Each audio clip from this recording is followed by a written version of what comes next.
Docteur Hill, je présume?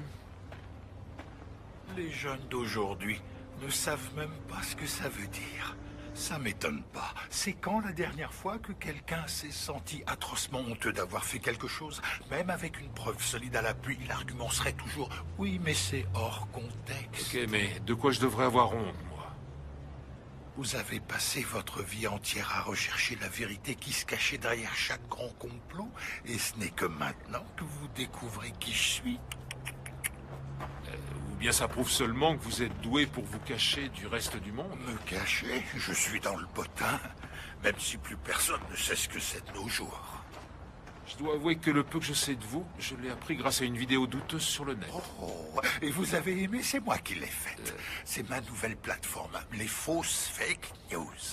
Ça consiste à ne parler que de faits vérifiés, mais présentés de façon à ce que personne n'en croie un traître mot. Dans quel but? Le but ultime. Donc, lorsque j'ai appris que vous connaissiez enfin mon existence, mon cher Mulder, j'ai pensé qu'il serait plus professionnel de vous rencontrer pour vous dire ce qui va suivre en personne. Vous êtes mort. Oh. Non, ça sonne mal.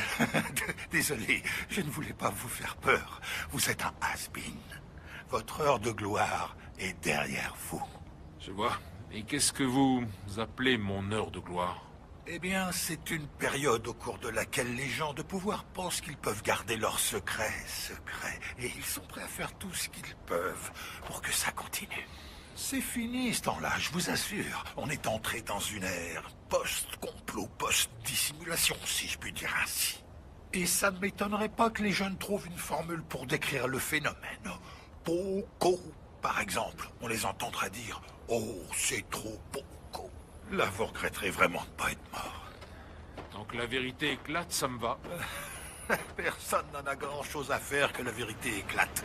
Parce que le public ne sait même plus ce que le mot vérité signifie.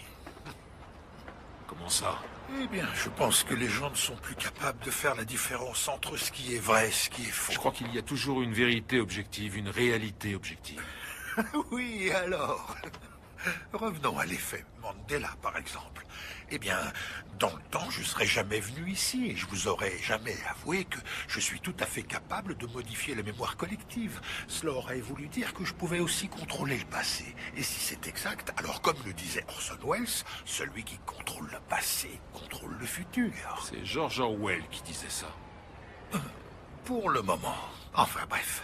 Le plus important, c'est que je peux vous parler de tout ça ouvertement, parce que je me fiche que quelqu'un nous entende. De toute façon, personne ne saura s'il doit y croire ou pas. Pour être honnête, moi j'y crois pas une seconde. Bien, pensez ce que vous voulez, c'est ce que tout le monde fait déjà de toute façon. Vous ne faites que prouver ce que je dis, crétin. Quoi? Mais je dois avouer que vous avez raison. Je ne peux en effet manipuler l'esprit de personne.